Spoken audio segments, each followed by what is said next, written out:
you so much, Zaina.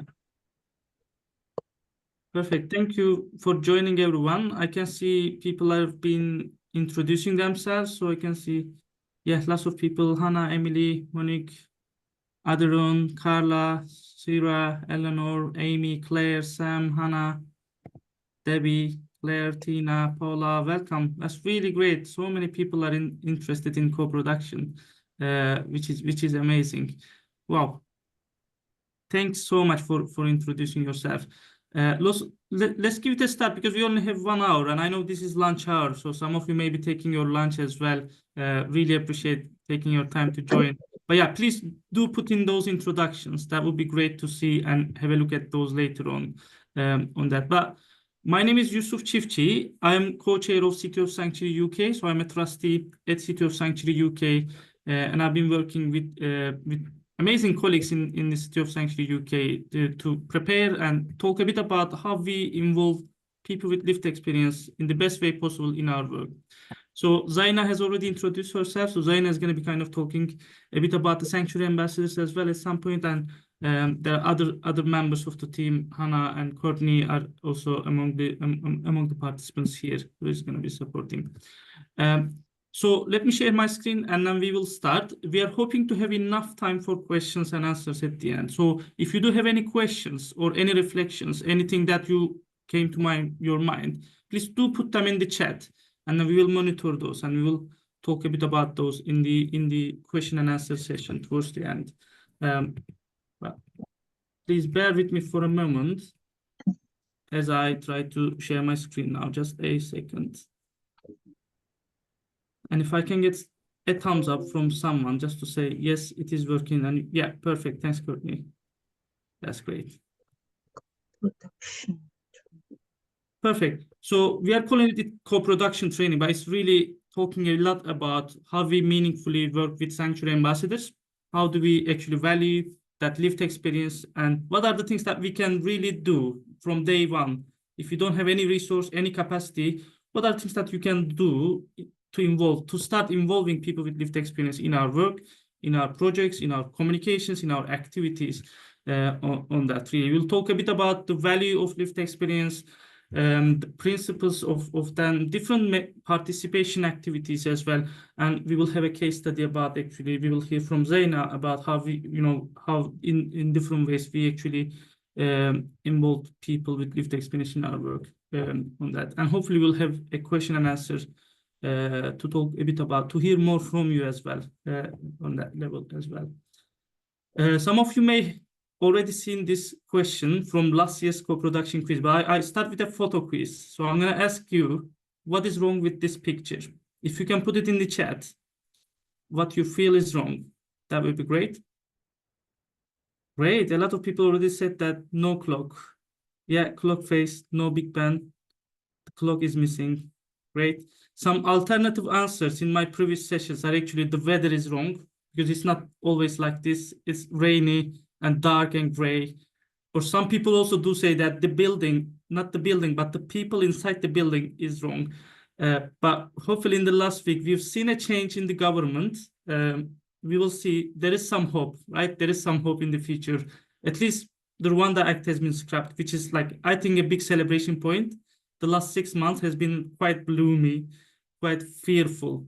At least that actually showed some hope for people, really, which is great. Yeah, perfect. Thank you for your responses. The correct answer is, yeah, not the people or the weather, but the correct answer is actually the clock. The clock face was missing from this image. So that's great. Well done. The second question, what is wrong with this one? If you can put it in the chat, let's hear some ideas. What may be wrong? Samet says, no people, statue missing, physical barriers are missing. Okay. Any other ideas? No statues. So we are going with the statue then. So that there may be some statues, but it's actually not there. Wrong color. Okay. Okay. Physical barriers in the way of getting in. Do any of you know this building at all? Can you guess? Just put it in the chat if you have a guess about what this building may be. Is it a museum? Is it a museum? That's a Mesela good question. Yeah.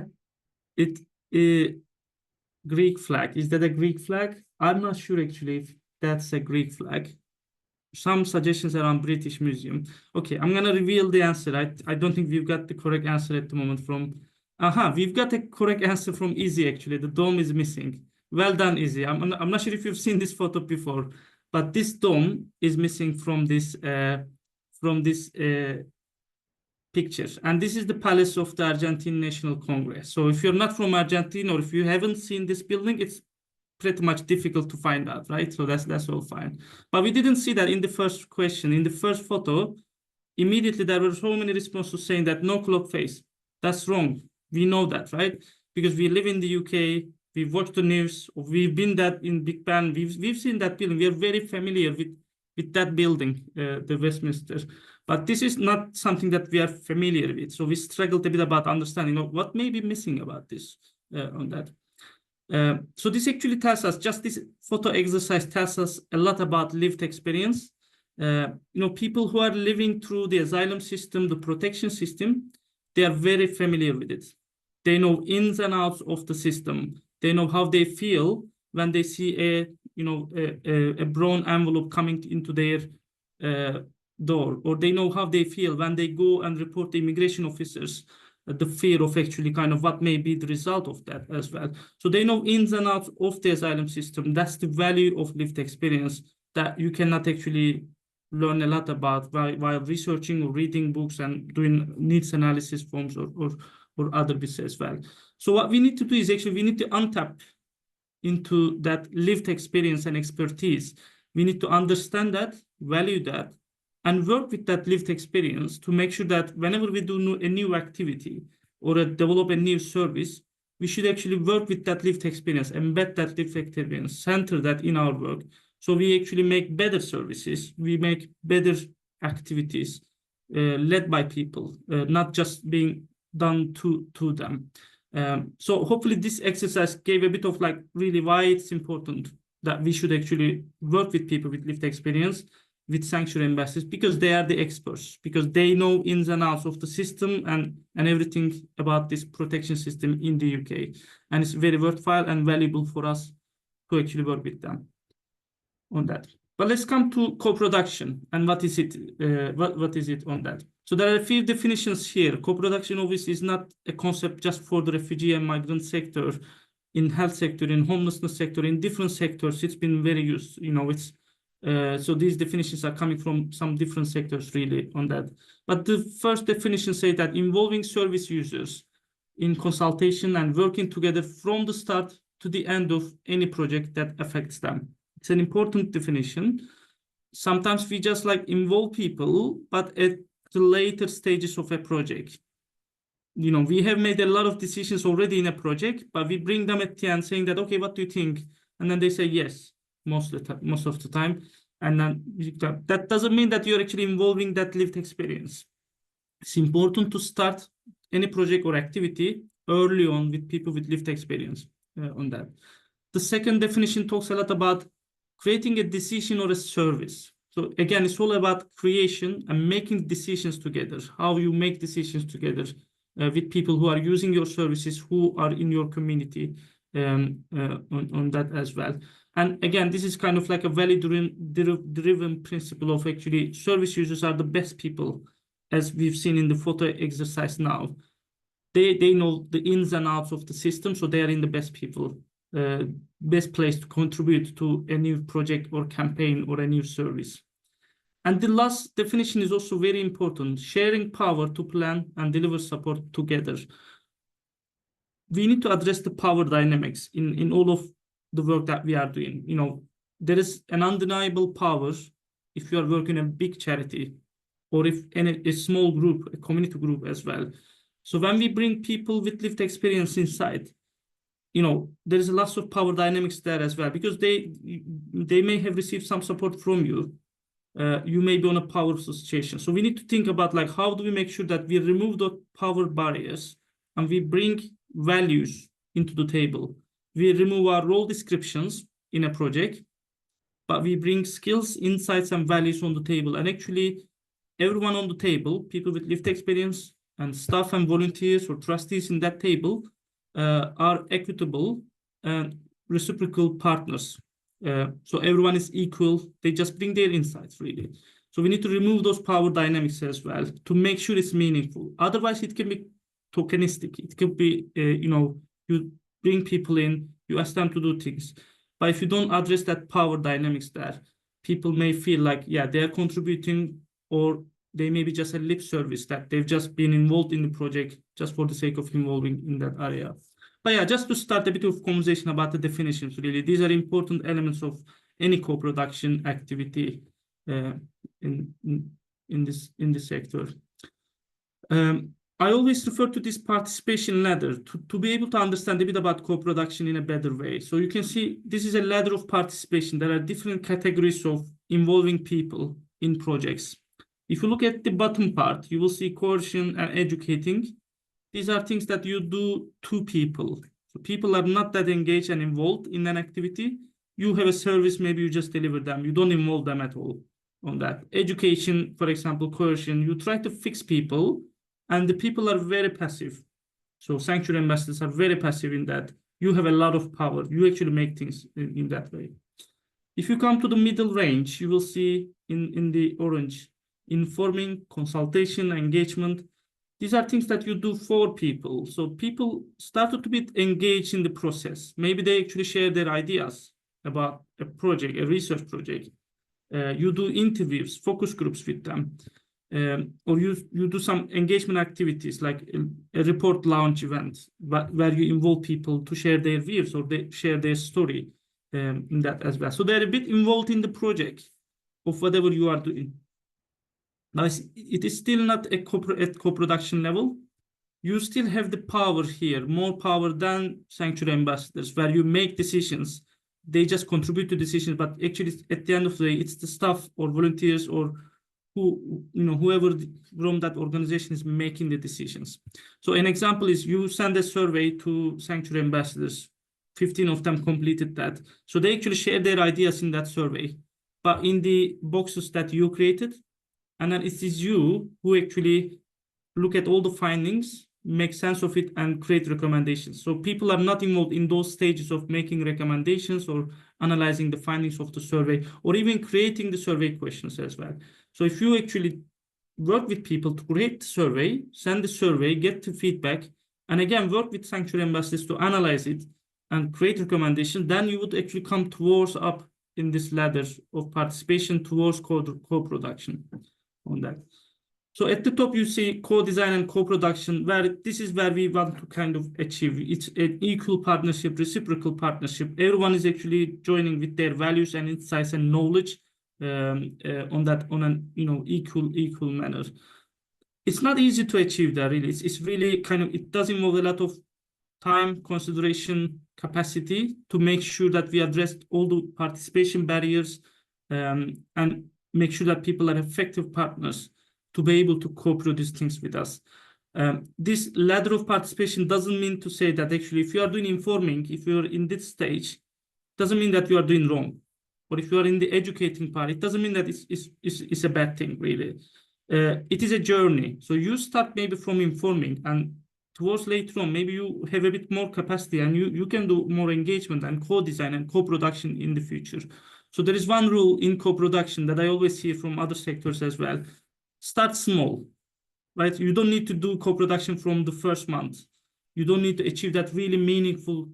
You can start small. You can start with a survey. You can start with a picnic event that you invite people and start talking about it. That's fine. We can use so many different participation methods. But we always need to think a bit about, like, really, how do we go up into the ladder? Can we actually make it more meaningful? Next time when we do an event, maybe we do it this way. So it's always useful to reflect on the activities and events and what we are doing to go to this upper stage in the participation ladder. Cool. Let's go to the next part. So this is just an example, maybe kind of like a simplified version of that ladder in that one as well. And I always want to use this analogy of doing a picnic with people with lived experience. You can throw a picnic, invite people in. So a simplified version conceptualize it like this. So if you talk about participation, you're just talking about inviting people for a picnic. You create the event, you make the plan and everything. You just invite people and they show up. That's participation. Consultation, you actually ask what they want. Maybe you actually ask them, would they want to play some games or eat food or what kind of things they do. So you do consult them. But again, you are making decisions. You're just getting their feedback and ideas. But you actually end up, maybe you say that, no, we're not going to play games because of this and that.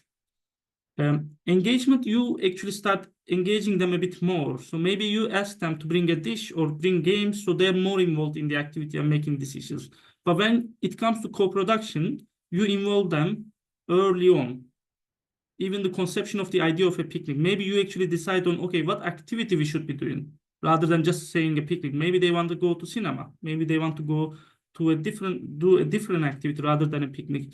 So the true co-production starts early on, engaging with people, and then working on planning and designing and delivering all the activities with them along the way. So that's where we can achieve co-production. But as I said, we can do participation now. That's all fine. It's all thinking about how do we go up into the next stage on that. So we talk about like participation a lot, right? So what are the practical examples of how we can actually involve people? How can we work with sanctuary ambassadors in our work? And there are some examples here, like community events. You can involve them designing some community events. We've just a couple of weeks ago, we had the Refugee Week. I'm sure you've done some amazing activities in your local areas involving welcoming refugees, the team around home. So yeah, to what extent you have involved refugees in designing that session is a good question. Always thinking about, did you all make the decisions of what activities that you should be doing? Did you do a survey previously to get people's views about the activities? So these are good questions to think and ponder on. And next year in the Refugee Week, maybe you start a bit early on in May to actually work with people to design what kind of community activity that you want to do on that as well. So many other things like surveys, feedback forms, even informal conversations. Sometimes, when we talked a bit about addressing the power dynamics, sometimes you don't need to do like a very formal meeting with people with lived experience to get their views. Sometimes it's just like a cup of coffee, going in a community cafe, just having a chat with them to get their views about activities, ideas, what they want to do. That's the most meaningful way, really, because you're going into a very kind of safe and comfortable place to just have a chat, a cup of coffee and having a chat on that. But obviously there are more formal ways of involving them, like interviews and focus groups if you're doing like a research project, testing ideas, testing or simulation or testing of services or campaigns and other things, media, involving in with media and sharing stories and fundraising emails and newsletters as well. There may be so many different things that we can involve. And you can see some examples really from sanctuary ambassadors that what they've done. And I want to show maybe like a couple of examples here.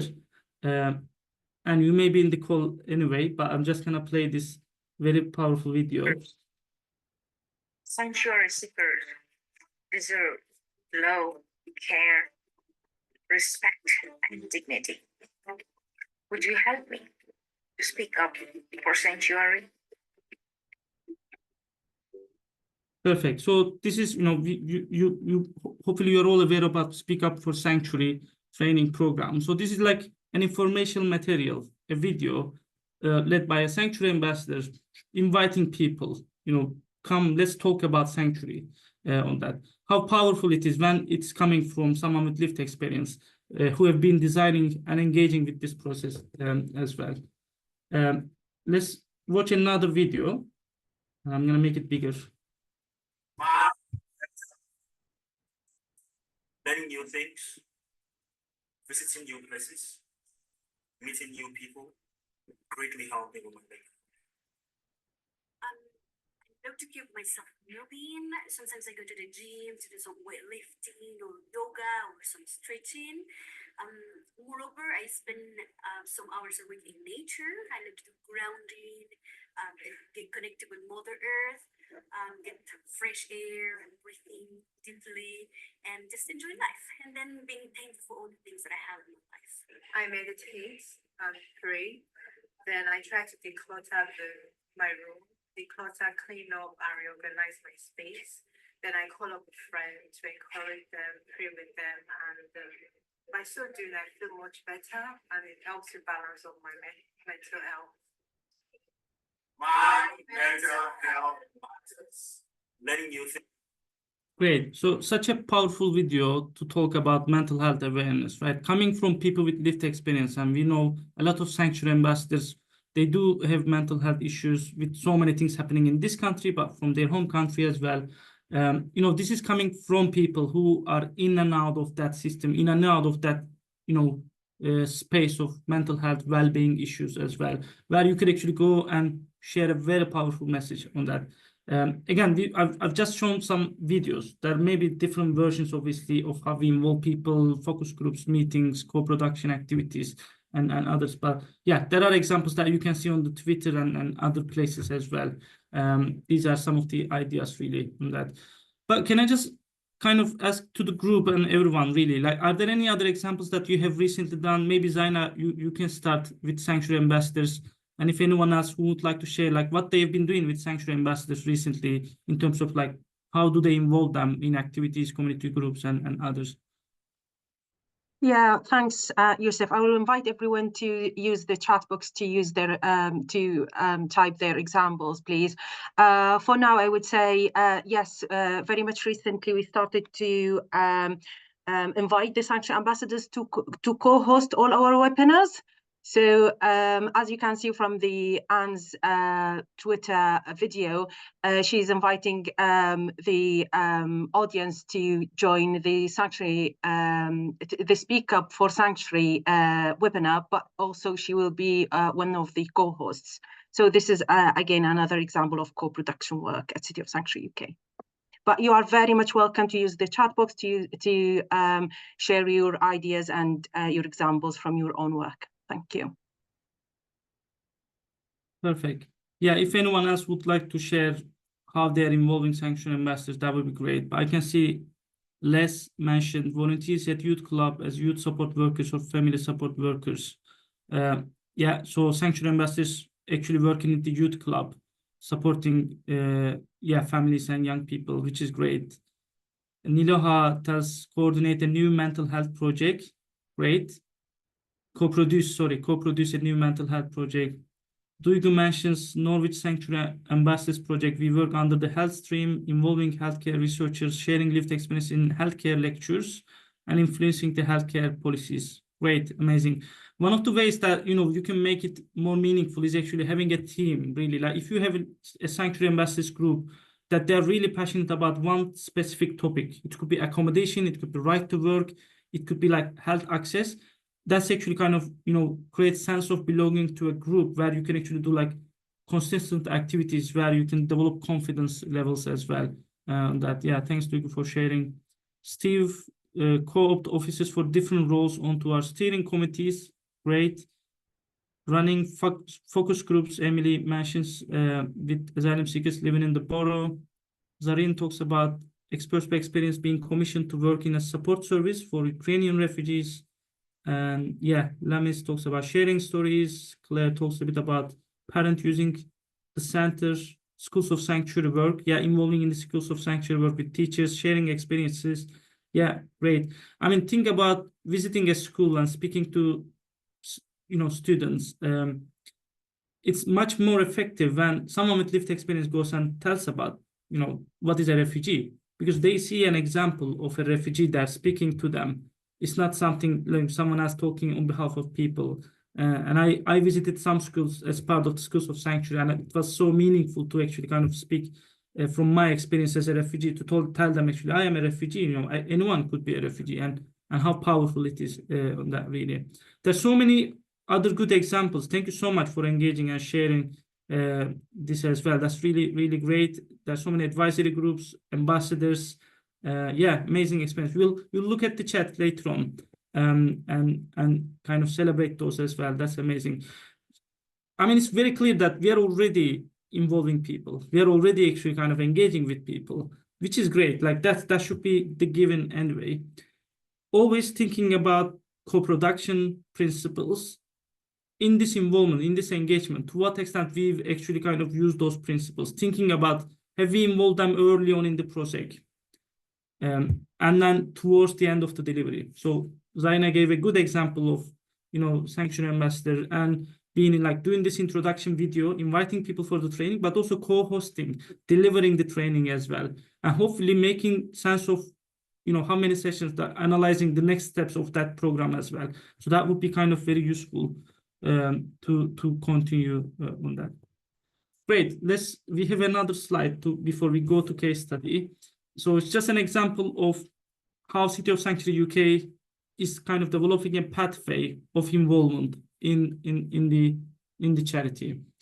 Again, there may be like, there's no one silver bullet. There may be different ways that you make very meaningful to involve people. But at City of Sanctuary, what we do is we have a Sanctuary Ambassadors Network. A lot of people being trained and they're in that work. And most of the time what they do is media, social media campaigns, co-delivering training, like we've just seen a video around that as well. There are some people from this group who also attends the Experts for Experience advisory group. So we are actually kind of taking the next step onwards, thinking about how we make decisions together. One of the principles and in the definition of co-production, how we make decisions, how we design new services. So this Experts for Experience advisory group meets every quarterly and give advice to operations, to City of Sanctuary management team, to talk about, you know, what's the programs going on, you know, sharing their ideas on policies and other elements as well. And then we have a trustee board, obviously, where whenever we have vacancy in the trustee board, we actually prioritize applications from the Experts for Experience advisory group. So by this, we actually created a pathway for people with lived experience to, you know, move on in that involvement career. That's kind of sounds really corporate, but it's if you think about that, you know, people do gain confidence by doing involvement activities and co-production activities, and then they want to maybe contribute more and more and more. They may not, but they may want to do that as well. So the end result here is actually if we have them as trustees, then it's like responsibility and accountability and being a representation of the charity in other platforms, like in funding events and other events as well. And that, so again, this is just like a pathway. We do believe that it's like a very good pathway of actually moving on from one area of engagement to consultation and hopefully more co-production in that area as well. Just we wanted to share that. But if we look at how we are starting like from scratch, just like the bare minimum of how we start involving people. So this diagram can tell a bit about that as well. So if you're a group or volunteer-led group or an organization that you haven't done any engagement really, what is the first steps for you to start? So we always think that the first thing is the foundations. Like, do you have a policy? Do you have a strategy document? Do you have like some capacity to actually work on that?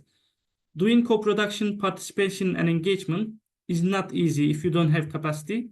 If you want to do it meaningfully, at least like maybe like at least 1 day a week, or maybe a couple of hours in a month, really, depends on what you want to achieve. Would be great to have a dedicated person, a volunteer or a staff member or a trustee who's going to be kind of working with sanctuary ambassadors, supporting them, emotionally supporting them before and after activities, explaining them what we do on that.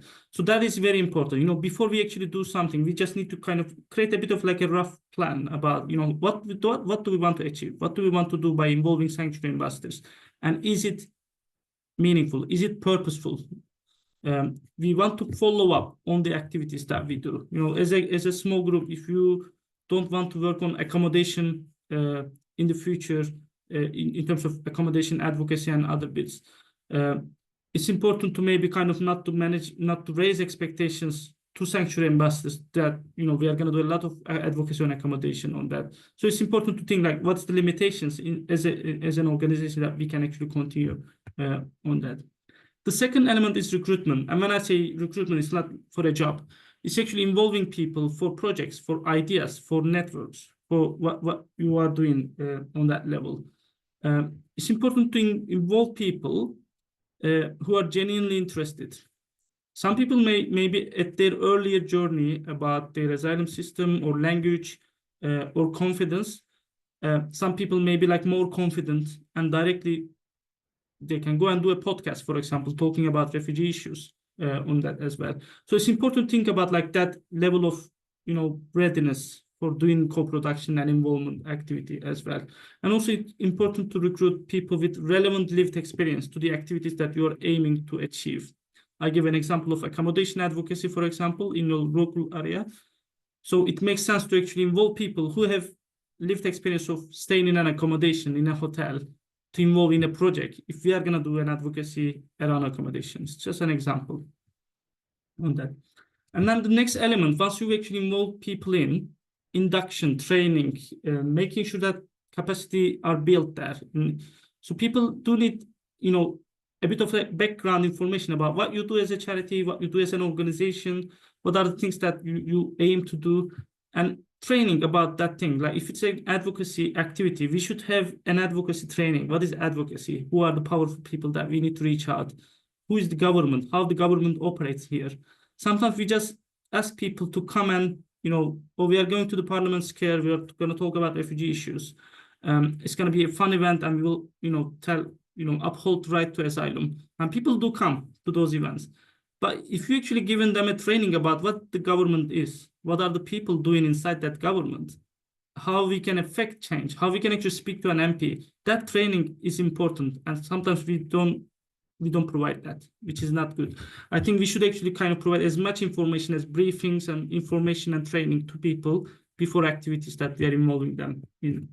And then the delivery stage is an ongoing stage of like emotional well-being support, a holistic support as well. A lot of people may feel actually, you know, overwhelmed by the kind of, it depends on the activity, but, you know, if the activity is like really serious, it's, you know, it's kind of an ongoing support that we provide to them. And also looking at the feedback at the end, just looking at the process, reflect on it, and do another project by the learning from previous project as well. So yeah, this is just like kind of, again, conceptualizing a bit about, you know, how do we start? What do we actually kind of do in that sense as well? There are some questions, we'll hopefully cover them later on, but I want to hand over to Zaina now to talk about the case study, how we actually in the Wellbeing Peer Support project, how we involve sanctuary ambassadors in that project. Zaina, over to you now. Yes, thank you so much, Yusuf. Let me just, okay. So, yeah, first, yeah, thank you so much. So, yeah, the peer support project, we are using this project as a case study of the co-production at our work at City of Sanctuary UK. So basically the peer support is, it's when people use their own experiences to help others involve giving and receiving support. And this could be sharing knowledge, providing emotional support, social interaction, and practical help. Everyone's experiences are treated as equally important, and no one is more of an expert than anyone else. As I coordinated the partnership between Mental Health Foundation and City of Sanctuary UK by leading the health and wellbeing stream, I was trained to be a peer support trainer.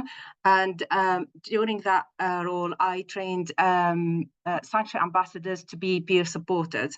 So I trained 4 sanctuary ambassadors who were able to set up 2 peer support groups. One in person in Cardiff and another group online. And as you can see, these are the flyers, the trainers, the peer supporters they created. So they choose the time, they targeted the communities they think they will be most beneficiaries of it. They created the flyers, recruited the participants, hosted these sessions. They made sure everyone has top-ups for their internet, while my role was very much co-hosting the meetings, and I was their tech hands. And in the in-person session as well, they were involved in all the stages of the bookings for the hall, sharing the invoices, the fees, making sure everyone is involved at the in-person session as well. And again, my role is to be there, but very much to support the peer supporters, and also as an Arabic speaker myself, sometimes we had some participants who weren't very much fully understand what's going on in terms of using some terms, and I was their interpreter as well.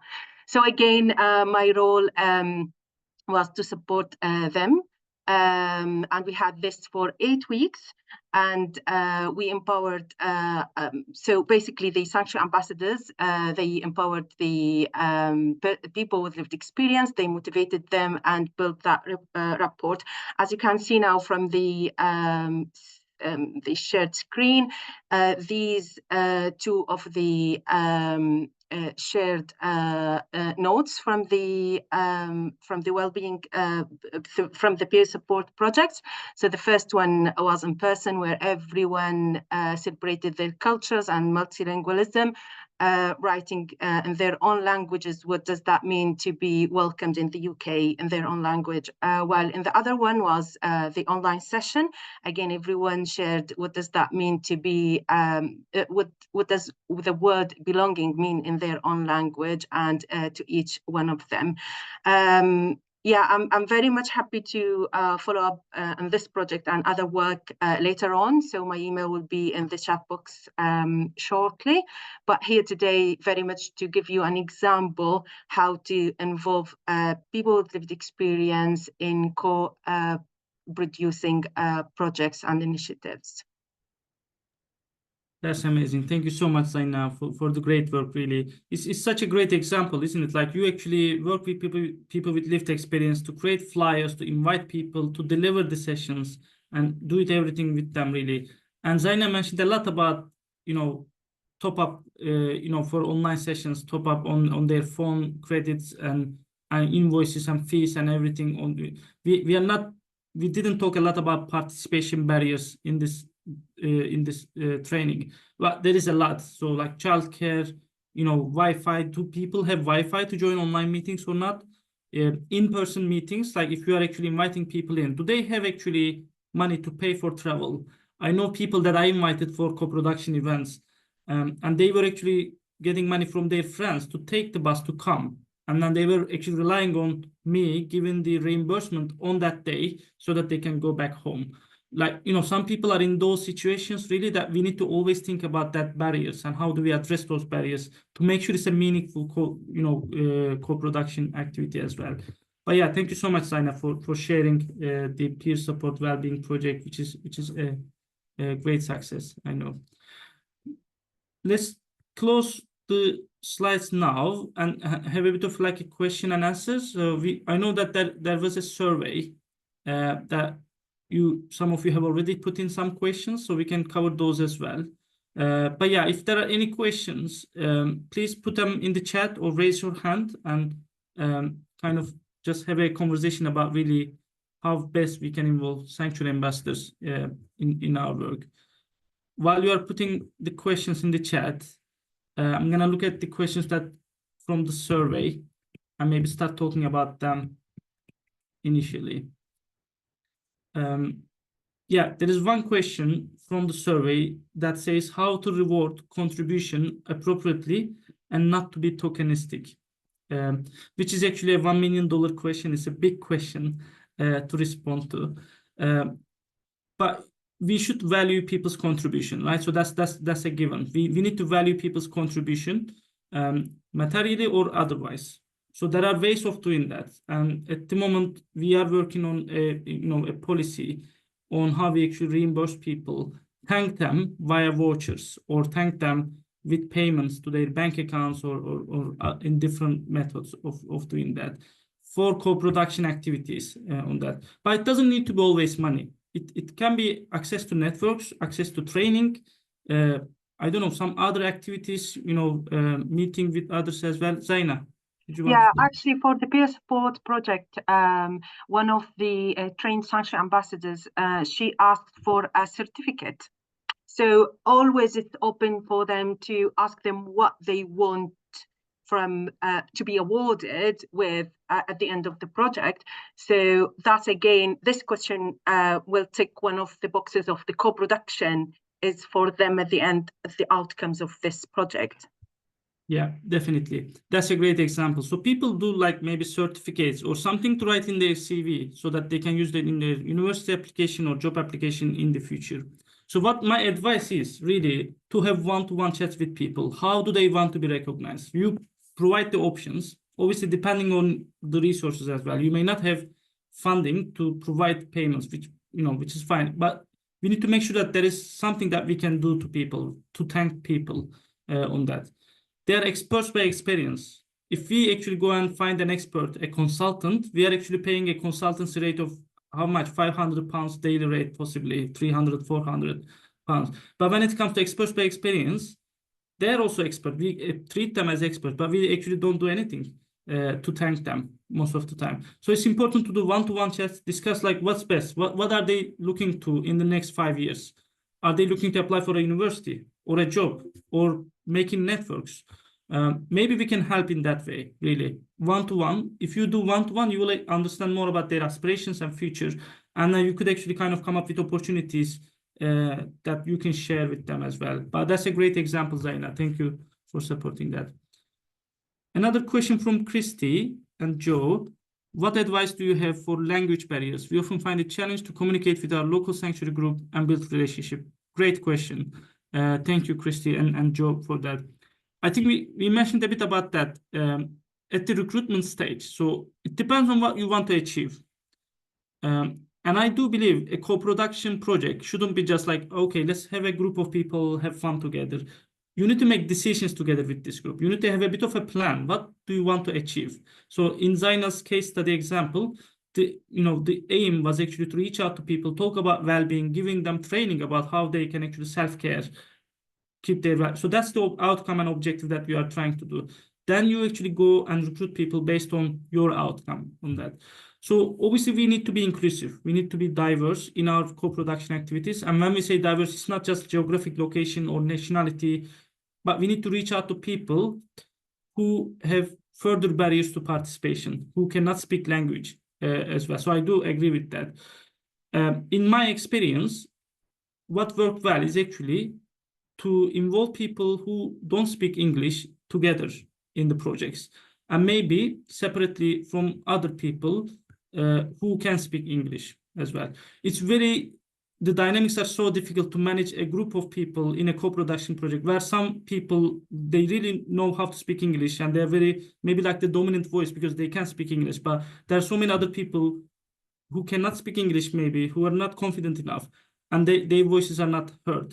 And when you actually say, oh, do you want to share your views? Because of the language barriers, they can't. And they may feel actually worse by participating in that meeting. So in my experience, it's better to actually kind of do some different practical ways of involving people who are learning English. It could be games. It could be different visual methods. Rather than focusing on the language, you focus on images. You focus on plays and games as well. Especially with young people, this works very well. Creating images and then talking about, different thematic themes, and you actually kind of make sense of all the visuals to contribute to the idea. So these are some of the suggestions, really. Different facilitation methods, maybe having a separate group of people. It could be 3 people who speak Eritrean, so you could do them together with an interpreter.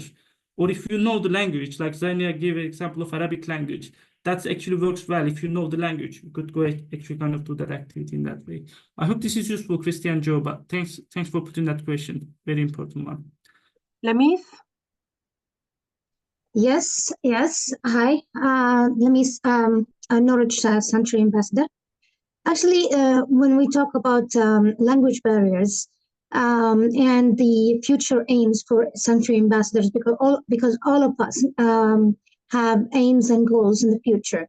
And what I have to tell is a kind of breaking the ice for the language barriers is You have the maybe I don't know. I will just give an example or a solution for this problem. You have in some universities we have you have Santry English scholarships. So I'm not talking about English scholarships. I'm talking about involving these people to attend these English classes without a scholarship, just like attendant without any certificates, just to teach them or involve them in these sessions for free.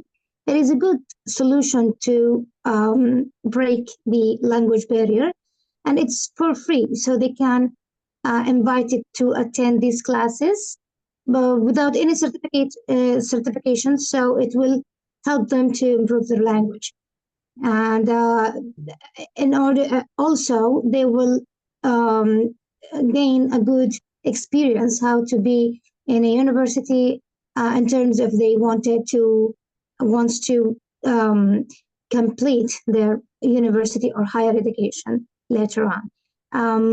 Yes, and it will be a part of training. Besides the decision making they will gain during these sessions. This is my solution, and not Great. solution. It is a suggestion. Yeah. So here in Norwich we have UEA. They have intro program. They have short term around something a course, English course, intensive course. So if they give us or any other people who want to learn the language this chance to attend these classes for the IELTS, for the anything later, so it will be a great chance for these people. Thank you so much. Thank you so much, Lamis. It's a great example. You know, there may be opportunities that people may not be aware, and you may be the kind of gate, you know, to open up those opportunities for people. There may be a local university providing English services. Yeah, that's a great example of actually how we can better support people to be more effective partners, gain confidence in their language as well. Yeah, thanks so much, Lamis, for sharing your experience. I can see another question from Lucy from Hope English School saying they want to involve lived experience to help shape their charity. What would be a good way to start? They've tried having someone as a trustee, but this hasn't worked for them so far. Such a good question. Shaping the charity. Again, it sounds really big, isn't it? Shaping the charity. It does sound really big. So maybe like breaking it down into elements of it. So I would say maybe like possibly you are looking for your next strategy as an organization, as a charity, to be maybe led by people with lived experience as well. So involving them in developing a strategy. Or if you are going to be kind of creating a new service, involving them for that service as well. So I think I would suggest having trustees with lived experience is a great way. It's very worthwhile, but the power dynamics in a trustee board is very, you know, is certain. It is there. We need to provide a lot of induction training for the trustees, and I don't think in the sector there is like really good tailored induction and training about how to be a trustee, what is the responsibility in that on that level as well. I don't think I'm not saying that it's not good, and it is definitely useful to have trustees with lived experience on that. But what I would suggest is actually really starting small.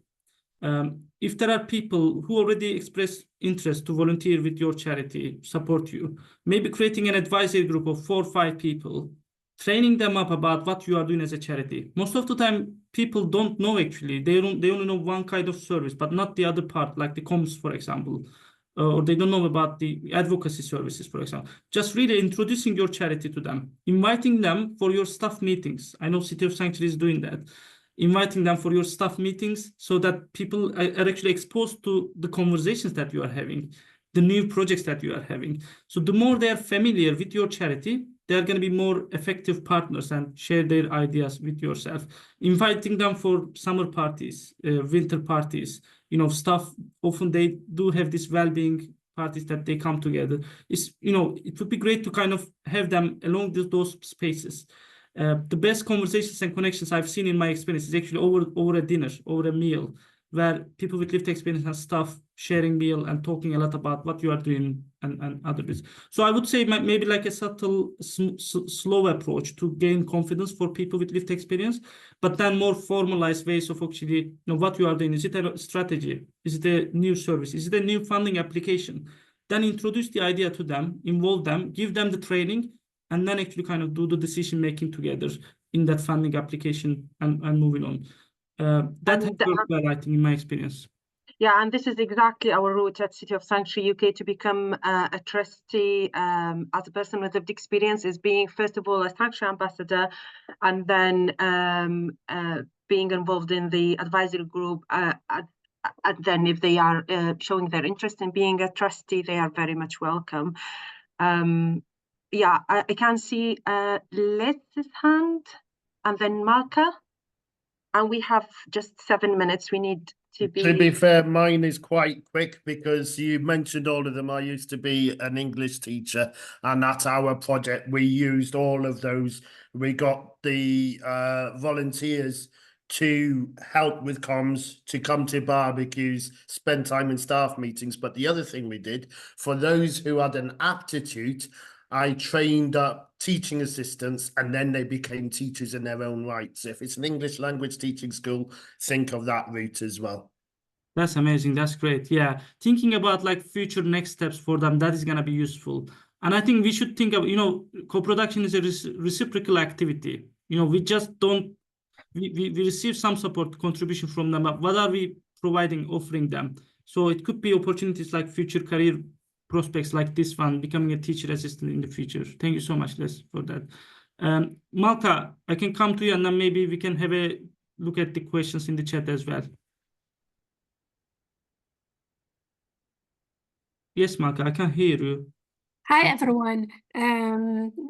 I lived the experience of asylum process about 9 years, and I involved with City of Sanctuary from 2014. From my experience as a person who lived the experience of asylum seeker, and I noticed that it is important to highlight on the skills and the talent that some asylum seekers and refugees they have, and it is important to empower them and guide them to release their talent and their skills.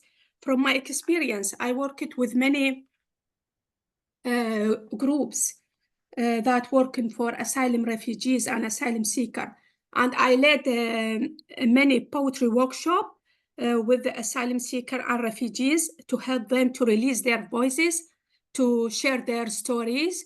And I noticed that there are many of them who they got wonderful stories and beautiful thought and amazing stories about their journey. So I think it is important to highlight on this issue and to empower them and to organize workshop, writing workshop, could be fiction, non-fiction, poetry. And from my experience, I noticed that the latest workshop I did in Birmingham with 2 organizations working for asylum seekers and refugees. I did about 12 poetry workshops with refugees and asylum seekers, and I noticed asylum seekers and refugees, they were very impressive and very interested to release their voices, and to they want people to hear their voices and their story. And we did wonderful exhibition, and we published their writing.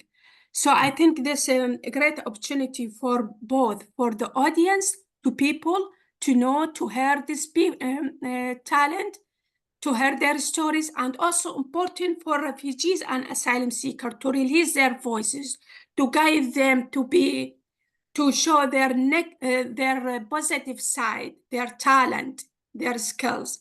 So I would like to empower this issue through City of Sanctuary.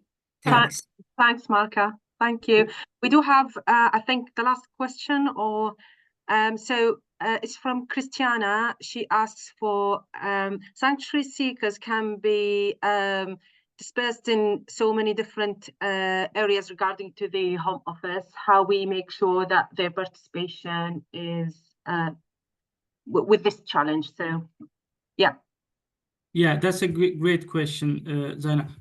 Before I come to that, I just want to acknowledge what Malka said is actually a very important aspect of, showing impact. The exhibition that you mentioned, Malka, is great. So when we do co-production activities, what is the impact at the end? We need to actually feed that back to people with lived experience.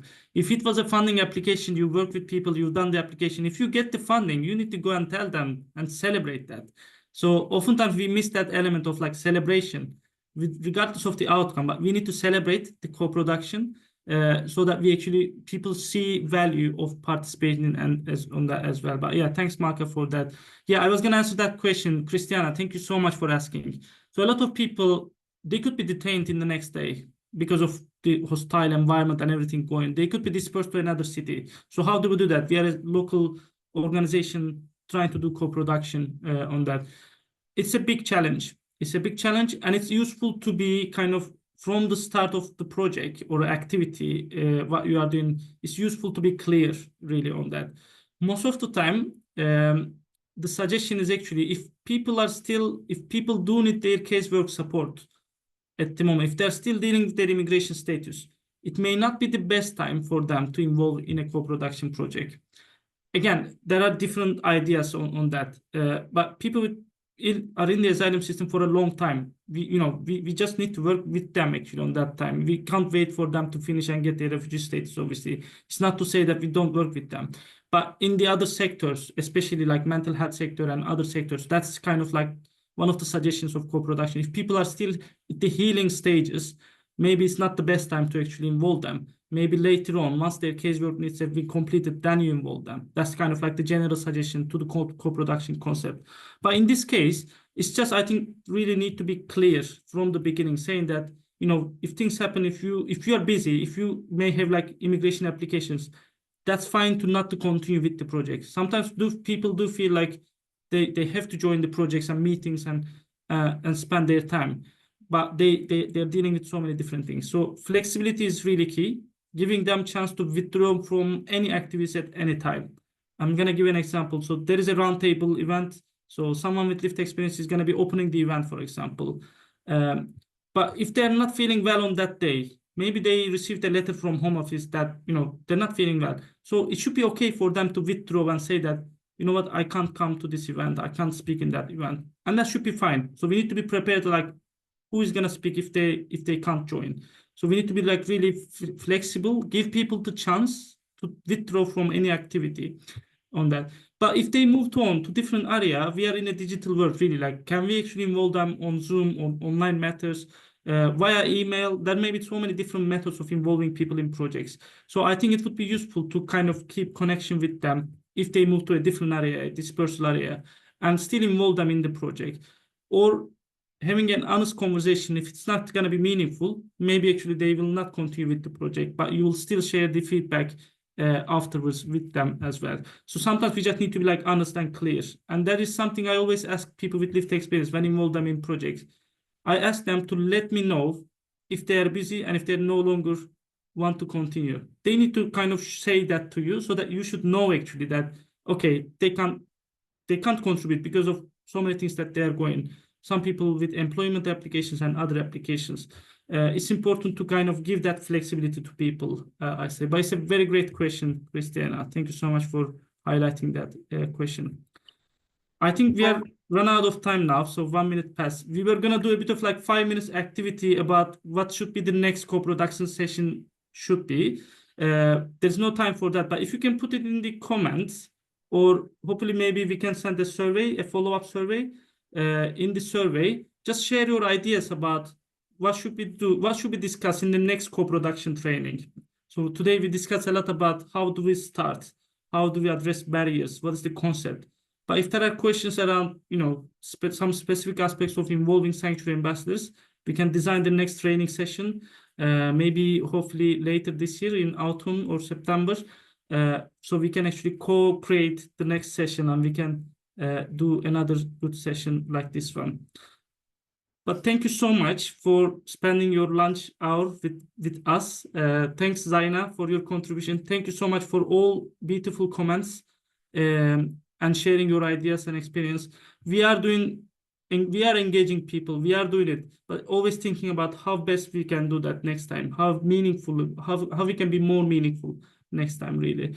And I guess it's a celebration moment to see like how many people have been spending time to come to this session. So thank you so much for joining this session and engaging with Sanctuary ambassadors and upholding, you know, the movement of City of Sanctuary. So thank you so much, everyone, and I hope you have a great afternoon.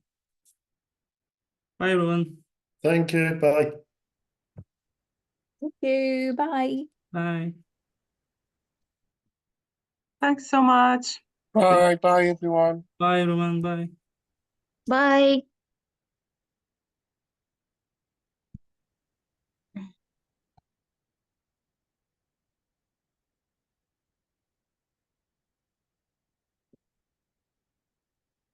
Yeah, I'm trying to follow up the comments in the there were like Yeah, me too. 33 comments that I need to go through and stuff. But that was great. So many people have shared ideas on that.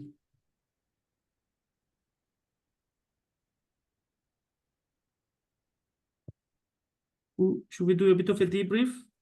Yes. Let me just, here we go. Yeah, I was removing people. Such a great session. I think the first point is to say that it was really, really good. We had, I think, up to 93 people at like the kind of the busiest part of it. And yeah, the questions and comments are great. So yeah, well done, both of you. It's great. Really, Oh, really let good. me just stop sharing. Well, that's a good thing to end on. I didn't say anything negative. So that's okay. And if people are going to be watching